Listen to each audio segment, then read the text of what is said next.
where we can embrace that soil health principle of keeping the soil covered. Planteavlskonsulent Joel Williams var rejst til Fyn fra Canada og trodsede elementerne, mens Fyn var indhyllet i sne. And so by default, we're trying to understand that actually biology are a key driver of changes in soil health.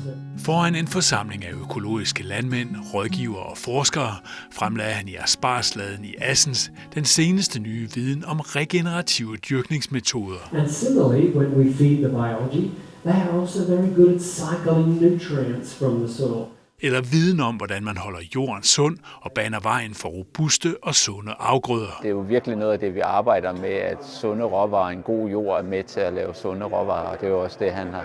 En af hans budskaber i dag, at der skal en god jord til, og nogle sunde planter og en artsdiversitet, som vi også er noget af det, vi fokuserer på i Innovationscenter i vores rådgivning. Det viser sig jo med den nye forskning her, at det er jo faktisk jordens største økosystem, vi går rundt på hver dag, med masser af planterødder og mikroorganismer og ting og sager. Og det er enormt spændende at lære om, fordi det har en enorm betydning for vores fødevareproduktion og hvordan vi kan lægge den til rette. Jeg ser jo for, at der er jo et kæmpe uudnyttet potentiale i at lave en fødevareproduktion, som egentlig kan køre af sig selv, uden alle de inputs, som vi i dag bruger. Joel Williams er en international anerkendt planteavlskonsulent med baggrund i økologisk landbrug. Og det tætteste, man kommer på at blive en regulær stjerne i den regenerative landbrugsbevægelse. Jeg får stillet min nysgerrighed omkring alt det nye viden, der er om biologi i jorden. Det synes jeg er fantastisk spændende og sådan et nyt område, der er ved at udfolde sig for mig fagligt. Han har jo været over et enormt stofområde, kan man sige, hvor det kunne være en professor på universitetet eller 10 professorer over mange studieår, så det var dejligt at få det gennemgået lige hurtigt på en formiddag her. Billetterne til arrangementet var revet væk, men på grund af vejrforholdene måtte mange melde fra på dagen, og arrangementet blev i stedet sendt hjem i stuerne online. Formidlingen var intens og detaljeret, og for noget af indholdet var det en fordel at have en baggrund som planterådgiver eller forsker. Det er jo enormt komplekst, det vi har været igennem nu. Det er jo fagviden på et meget, meget højt plan og meget sofistikeret plan om den der simple forståelse, vi har haft af, hvad en plante har brug for. I gamle dage var jorden jo en sort boks, og så tilførte man bare noget kalium og noget fosfor og noget kvælstof i noget som simpel gødning.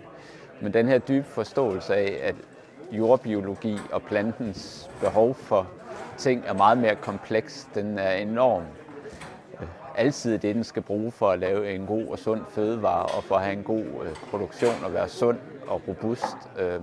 Det tror vi helt har haft glemt i landbrugssammenhæng nu, og det er den vej, vi er på. Jeg har også diskuteret hen over frokosten med en af de landmænd, som vi har med at gøre. Vi er begge to interesseret i det her, men hvad er det så, vi skal gøre med, hvad er det for nogle maskiner, vi skal bruge, og hvad får det her ændringer i praksis på den måde, vi skal ud og dyrke jorden på. Og det synes jeg jo er mega spændende at få det ud at virke i praksis. Det er jo noget af det, jeg brænder for. Efterfølgende tog vi en snak med Joel Williams om regenerativt landbrug, og den snak kommer her.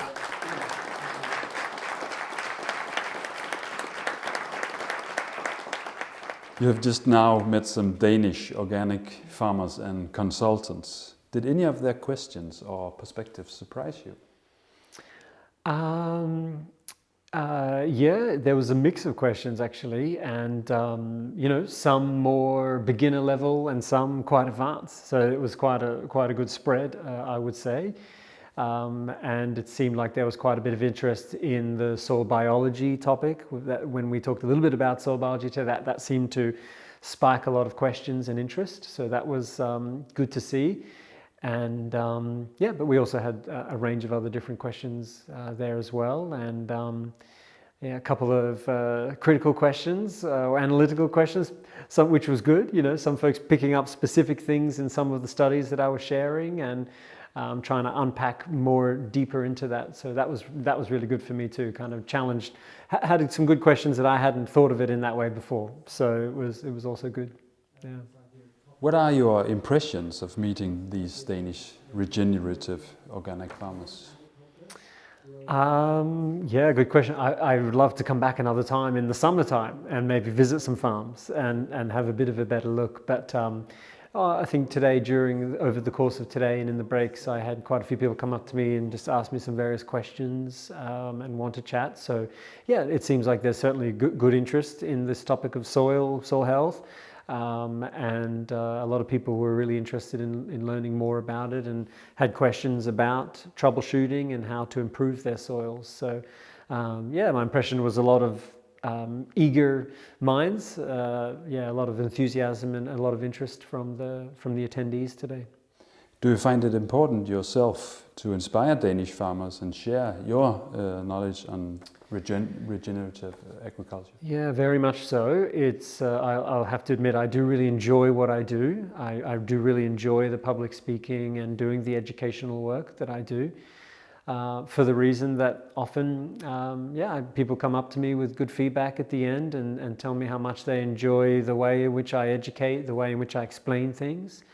And I do really enjoy that, and I feel very lucky to be in the position where I get invited to many countries all around the world to speak and share my knowledge. And so it's a real privilege to do this. And I have to admit, everywhere I go, I learn things too, based on the questions that I get asked or feedback that people have to tell me of their own experiences or what they've done. I learn a lot from days like today as well, and especially when I come back to places for return visits. People I've had before, farmers have come up to me and told me, last time you said this and I tried this, and they'll feed back to me, how that went for them, be that positive or negative. Oh, it worked really well, or I found this didn't work for me, and that's good. There's no universal silver bullet. There's a range of different opportunities and techniques and ways to go about things. So it's always good to know what's working for people and what's not. So I learn as much from the audiences as I hope they learn from me. Is it important also in a bigger picture to try to improve the world or the soil as a whole?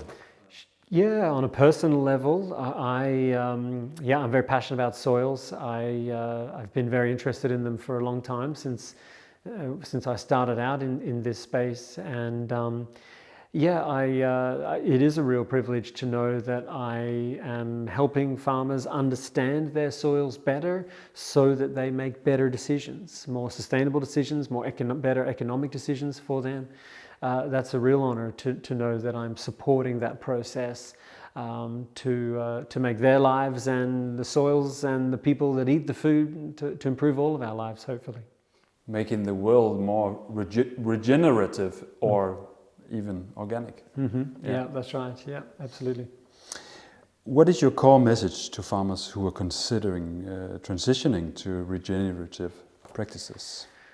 I think I would say that there's a couple of things there, but I think I would emphasize that there's a bit like I was just saying, there's no one silver bullet. I think some of those regenerative practices are a system, and you've got to kind of try a bit of them all. It's not just about doing one thing.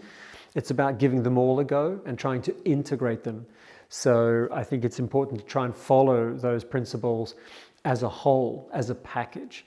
And so I would encourage farmers, if, for example, some farmers often struggle with the livestock integration piece. That's maybe the one that some farmers, which I totally get and respect. If you don't have an interest in animals, it's harder for you to embrace that principle. So I get that there's barriers and challenges, but I think I would encourage farmers to at least try to embrace the principles as a whole, because that's the way they work, is when they are all applied. It's many levers to help drive that change.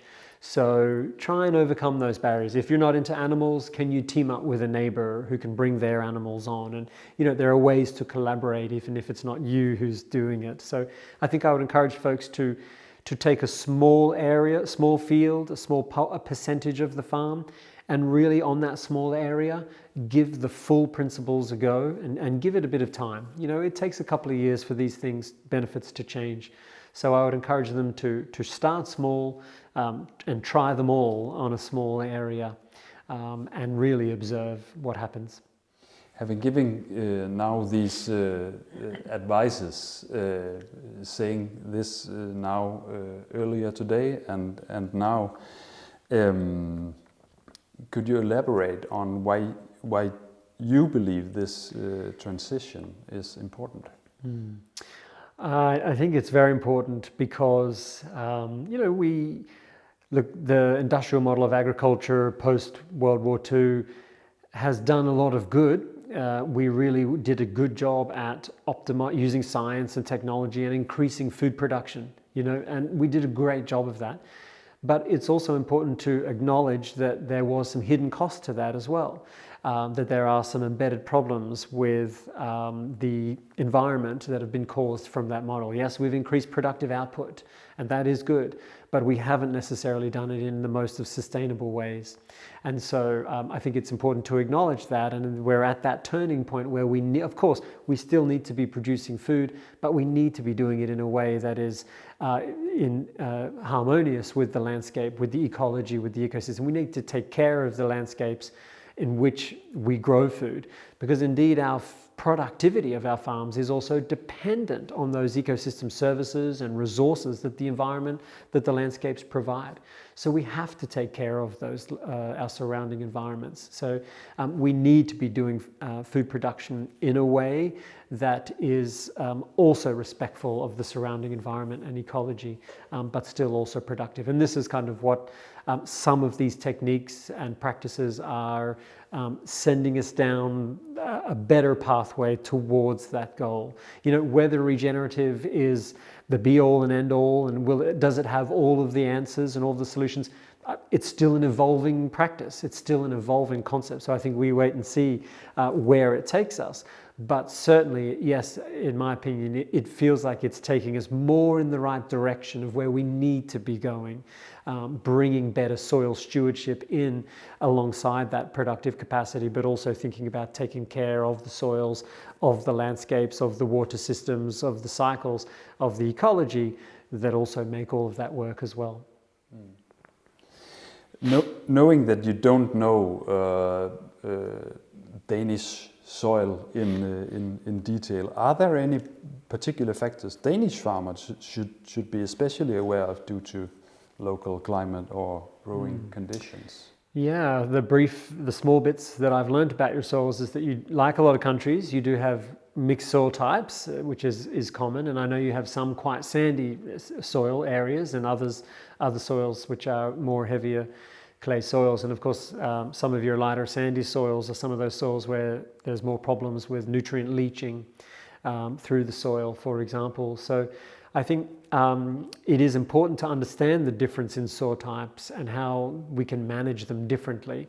So on those lighter sandy soils, yeah, of course you do have to be more careful with the amount of fertility, be that nutrients from the bag or be that organic manures and compost and the like. You do have to be careful with that, how much you put on at once, because lighter sandy soils just can't hold that much fertility. So it's about a spoon feeding approach. It's smaller amounts more frequently. Slow and steady wins the race on those lighter soils. So they do need to be managed a little bit differently. Okay, a big heavy clay soil, it's got a big bucket. It can store and hold a lot of nutrients. So they're a bit, they have that upside. They're a little bit easier to manage from that point of view, but they're not necessarily always easier to manage from the point of view that they are heavy clay soils and they take time. They can become very wet in the winter and they take time to dry out in the spring. So they present different challenges with cultivating those soils and working those soils as well. And that's the reality of all different soil types. You need to be managing them in different ways that's appropriate for that soil type. But yeah, I know you folks are having a lot of talk about nutrient leaching is a big discussion here in this country. And so yeah, I would say that a kind of a spoon feeding approach would be a wise strategy in soils that are very prone to that nutrient leaching. Right. You know a lot about Danish soils, I think. But yeah, in Denmark there is often a strong divide between conventional farmers using pesticides and organic farmers relying on plowing. Yeah. Do you see similar conflicts worldwide, and what is your perspective on that divide? Yeah, this is a common debate in many countries. Certainly here in Europe. We had a bit of a question on this today in the class, and I gave an example of in some of the drier parts of the world, like Australia, on some of the prairies in North America. These very dry areas, water is the biggest limitation in many instances. And so for those folks, they really do not want to cultivate and open up that soil. When you open up that soil, you're going to let that moisture out. So for them, it's more important to be no-till, and therefore they have to use herbicide in order to manage those weeds. And that's a trade-off, but they make that choice because it's more important to them to maintain soil moisture. But you know, in other parts of the world, like here in temperate parts of Europe, soil moisture is not such the limitation. It can be in certain years and certain areas, of course, but as a generalization, it's not as big of a limitation. And so the soils, so some folks might be more open to ploughing and soil cultivations because they don't want the chemical disturbance of the herbicide. And look, but the reality is both of those are disturbances. I'm not a fan of glyphosate and herbicides. I'm not a fan of ploughing and soil cultivation either. I think they are both bad for the soil. But the practical reality of that situation is it has to be one or the other. And it's up to each different farmer and their different, the way they manage their land, and for them to choose what they feel that is the best one for them. I think that there are strategies that conventional farmers can use to start to use less herbicide. There are additives that can improve the efficiency and improve the effectiveness, so you can start using less. So there are strategies there that you can do. And on the cultivation well, there are strategies that you can do to start cultivating less. Can we move to more shallow no ploughing, but more shallow cultivation, strip till type situations? So can we minimize the disturbance? Is one of the regenerative principles. You minimize the disturbance. And that can mean minimizing the physical disturbance or minimizing the chemical disturbance. So again, whichever different systems and different farmers, whichever option they choose there are ways at least we can try to get a little bit towards the middle ground there. But of course, there's no easy solution to this. This is a big common problem in agriculture, which many folks are still working on. Yeah, it's a work in progress, that one. Actually, we have a big discussion here in Denmark about what regenerative is, and large food corporations such as Nestlé and Carlsberg have begun branding themselves as such, sometimes while they are still using these chemical inputs. What is your view on this development? Yeah, that's a good question. The good thing about regenerative agriculture is that as it stands at the moment, it is a very inclusive term. And in my mind, it has brought the organic and conventional worlds together in some kind of a middle ground discussion. Now, as per your previous question, there are still some differences in which they will manage weeds. Of course, that still exists. But there are still many other pieces of that puzzle which there is good overlap and bringing together. And I see it a lot going to events around the world. You can attend a day on soil health or regenerative agriculture, and it could be a day in the classroom like today. It could be a field day out on farm. And if you look at the types of questions that the audience are asking, that the farmers are asking, it becomes very difficult to determine if the farmer is conventional or organic. Whereas you could rewind a few decades and it was very clear to see who was the types of questions they would ask. And in my opinion, this is a great strength and a very good positive thing about regenerative, is that it's got all farmers on both sides interested in soils, the value of soil, the health of their soils, and how to improve their soils. And actually that conversation, I think, has really brought many onto the same page, and it's really narrowed in a positive way, that we're now asking more similar questions, and we're all interested in how to improve my soil. So I think that regenerative emerging in the middle ground between the previous old divide has been a very, very positive thing. And I really think that has been great to see. And I think there's a lot of great conversations still to be had. Now, sure, is there still differences? Are there still some tensions and points of difference? Of course, yes, there still are. And sure, those are going to need working through. But I think overall, my opinion is that it's been a very positive step forward to at least bridge the divide, bring us closer, create a common topic, a topic that we're all interested in. And now conventional and organic farmers can also work a bit more together and learn from each other on both sides. So I do see a lot of that happening, and I think there's a lot of positive things that come with that. So I am a fan of the term and everything that's unfolding because of that. Now, look, I acknowledge then to the other part of your question on the corporate entry. Of course, this is a problem with an open definition of regenerative, being very open and inclusive, which is what's brought you all together, which is great. But it also means that there's many different definitions and many people using the word, and an organic farmer using the term regenerative from a conventional farmer using the regenerative term might be quite different. And then when corporate entities enter and they're using the term as a marketing term, etc., is also very different. So, and of course, there's a lot of concern these days about greenwashing and kind of just overusing that term, and what does it really mean, you know? So, look, and that's one of the great debates at the moment. And like I say, I'm a fan and supporter of this movement, but I think my point here would be that for me, the concept of regenerative is still quite young. It's still emerging. We're still defining what it is and what it means and what it can do. And so I personally am not a big fan of trying to box it in just yet and define exactly what it should be and what it is and isn't and what can and can't be done. For me, my personal view is that the movement is at a stage where it still needs to be open and inclusive. I think we're on a journey. We need to let it evolve, let it become what it will become. And I think that I wouldn't be in a rush to try and box it in just yet. And I know that on the other side, that comes with its challenge. Being open like that comes with its challenges, opens the door to this greenwashing and these other disagreements, which I totally respect and totally get. But I think that we have to have those conversations because regenerative might still become something else. And the perfect example I could use to you would be the field of agroecology. Agroecology actually has been going, well, we could trace it back to the early 1900s, but more formally, since around the 60s and 70s, it became a lot more dominant at that time, and it's been evolving ever since. So in the lifespan of agroecology, it's actually gone through three very distinct phases and evolutions and definitions. So there's an example of a 50-plus year history of a movement that's still growing.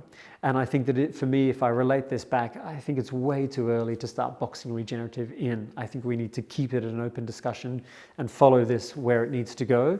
But along the way, be mindful of some of the differences and certainly be mindful of some of the greenwashing. Is it a threat to the organic brand? I don't think so. I know some folks do.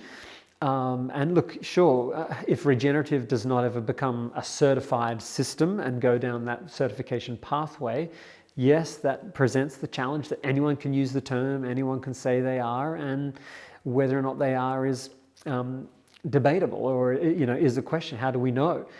So that becomes one of the challenges. But on the other side, one of the areas that regenerative has tried to differentiate itself also from organic is to take a little bit of the view on the outcomes of regenerative. So organic, you would say, generally has been very focused on the practices. Do this, don't do this, don't do that, and the outcome will be organic. That's the kind of the way the certification has been written and evolved. Regenerative has taken an interesting path about the outcomes, and this opens up this tricky debate too, is that, well, if I am increasing soil health, if I am increasing soil carbon, if I'm improving water quality in the reducing nutrient levels in the waterways, if I am increasing biodiversity, if I'm achieving all of those outcomes, those beneficial outcomes in soil, ecology, profitability, etc., then I am regenerative. And there may be organic farmers ploughing who are achieving those outcomes. There may be conventional farmers using herbicide achieving those same outcomes. So that's kind of an interesting kind of part of this debate, is that with the focus on outcomes, it actually cuts through a little bit of some of that practice-based debate and says, well, actually, fundamentally, if you are restoring and regenerating the landscape and the ecosystem, then you could theoretically be defined as regenerative. So I think that's one of the interesting things that have emerged that's a little bit different between the two schools of thought. And I think that that is an important point. You know, we do need to actually be achieving the outcomes. It's not only about what you do or don't do, it is also about achieving some of the outcomes as well. Looking ahead to the future, in what direction do you think agriculture is moving when it comes to these regenerative practices? It's a very hard word for me to say. These regenerative practices and healthy soils. I think we've seen a huge interest and huge uptake in the term. But that said, there's still plenty of resistance and skeptical folks about the term. It can be a very divisive term for some. There's been a bit of discussion about this divide, and some folks saying, well, if you're saying what you do is regenerative, then by default are you saying that I'm degenerative? You know, and so it's created also a bit of a divide. I mentioned earlier it's brought us together, and I think it has brought us together overall, but in some ways it's also created a divide between those who are not fully embracing of the term. So, but nonetheless, I would say that you'd have to admit, all around the world, many farmers are now engaging in regenerative in one way or another. Now, whether or not they call themselves a regenerative farmer, maybe, maybe not. But are they doing some or experimenting or trialing with some of the regenerative practices? Potentially, yes. So they are engaging, but they may not call themselves regenerative farm, but they're doing pieces of the puzzle. And I'm seeing lots of that. So again, for me, that's this emerging middle ground that is coming up then between conventional and regenerative, and between regenerative and organic. You've got this kind of cross pull into the center of both of those sides. So you've got this real melting pot of this practice kind of overlap. And I think that is what the future of regenerative holds. It's going to be this middle ground that creates a middle ground, but it's a continuum across that. It's a continuum of all sorts. And again, that's the beautiful thing about it, is it is still open and not yet boxed in. So I think that there's no doubt about it, all around the world, there's been a great deal of traction and interest.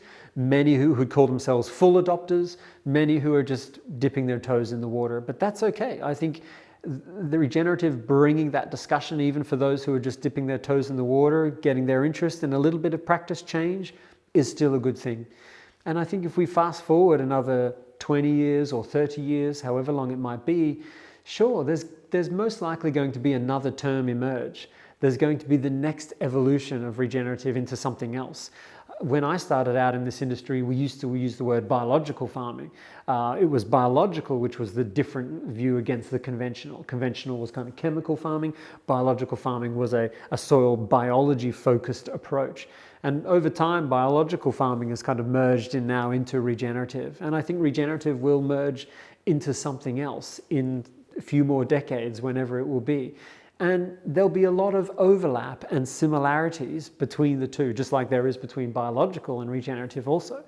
But it'll be the next iteration, it'll be the next evolution. There'll be some new layers that will get added on, some differences, and there'll be still a lot of commonalities. So I think my guess is that regenerative will continue to evolve, and maybe we'll call it something else, and it might then be the next halfway between regenerative and conventional. We're going to step a bit closer, bring the conventional guys a bit closer, or bring the organic guys a bit closer. You know what I mean? We're going to keep on finding these middle grounds. And I think that's probably where it's going to go in another few more decades. Are you optimistic about the future of farming? Certainly am, absolutely. whether or not you're a fan of regenerative or not, the conversation in recent years about soil is so much broader now. We're not just talking about soil from a productive capacity. We're not just talking about soil to supply nutrients. We're talking about soils as the foundations as landscapes, of landscape function, of ecosystems, of water quality, of planetary health, of food quality, of human health. We're broadening that conversation, all those interlinkages, which is making it for a much more interesting topic with a much more broad array of appeal. It's not just, when I studied agriculture 20 years ago at university, soils had a reputation for being an awfully dry and boring subject. They generally were not quite, it was not like today, where everyone seems to think soil is alive and it's this amazing, intricate living ecosystem full of wonder, potential to help us produce food more sustainably, etc. And all of that is true. So I think that definitely the way, the narrative and the conversation that has evolved and changed about soil just in these last few years is a massive different way in which we talk about it as compared to 20 years ago. And I think that the way in which that has changed is definitely moving us in a much more positive direction. So yeah, I'm definitely, wherever regenerative leads us and wherever this debate goes and lands and finishes, all good in my book. I think it's going to open up all of our minds into different ways of perspectives and thinking of things, and we're going to chart a pathway forward that's going to help us move the needle and improve the way we do things from now. Talking down there in the classroom before, we were kind of on a bigger academic level or something like that. Did you, in your preparation for this, think about if you were talking to the farmers themselves or to consultants, or have you thought about that before coming here? Yes, through the educational work that I do, I try to marry this and balance this conversation about science and practice, evidence and putting evidence into practice, theory and practice. So part of what I do in my education is I like to share some of the science and look, I know for some farmers some of that conversation can be a little too much on the academic side, a little bit too technical. But for me personally, I really value the importance of explaining to the farmers the why they're doing things and also then the how. And so it's about understanding the science and understanding the theory and helping to then put that into practice. And I think that helps them understand the why, so that when we then also talk about the how and we move on to doing the how, there's a deeper understanding of kind of why they're doing those things, and that's why they're going to do the job better, because they understand the why. So yeah, I do always make a conscious effort to share a bit of theory in science, but also give some advice and recommendations and tips and strategies on putting that into practice. And often that comes up in through some of the questions and the discussion. Okay, what about this context and this, you get different questions about that. And that's where we can kind of dive into how to put some of those ideas into practice. So yeah, it is a tricky one to balance, which I try my best to do, and sometimes days might be more theoretical and some days might be a lot more practical. It kind of depends on the flow of the day and the types of questions and being in a classroom versus being outdoors on the field. So often outdoors on a field day, by default, you're kind of forced more into some of those practical discussions as well. So yeah, it is an important thing that I do to try and balance these two, but yeah, so I do like to cover some of the science, but then we also move on to talking about some of the practical implementation.